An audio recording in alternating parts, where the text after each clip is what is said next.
Heavily Quaker influenced. You know, towns have different influence, heavily Quaker influenced.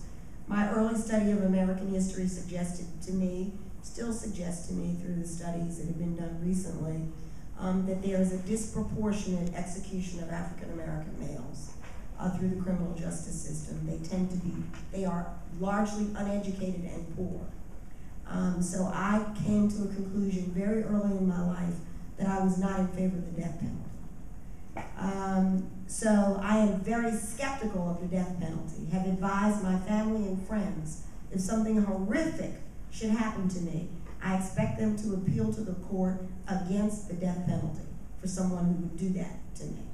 And I would do that for family and friends. So I am, you know, there's no soft sides in me, sorry about that, folks. So I am adamantly opposed to the death penalty. And some people do that on the basis of faith. I do it on the basis of my understanding of American history.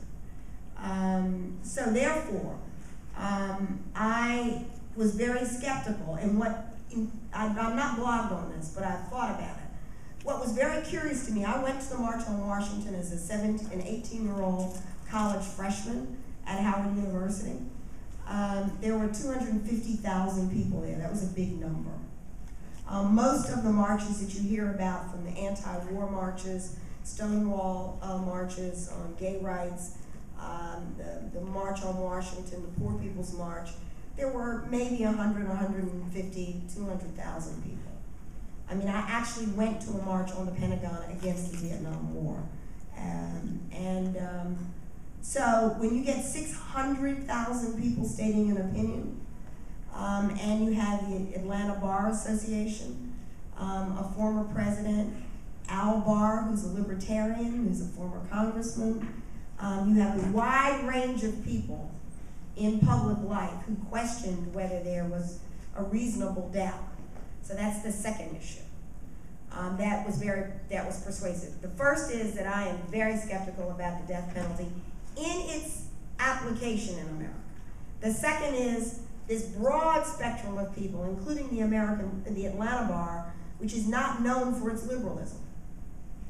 And their statement is online. So you have both clergy and legal professionals questioning whether there should have been clemency. So that's my second point. And then my third point is I was very skeptical as to how the case was managed.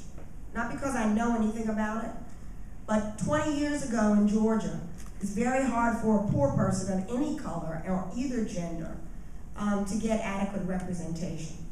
Now, we can say we're better than we were, and thank goodness we are. But the fact of the matter is, I was one of those people who was hoping for clemency, but did not expect it. So there you have it.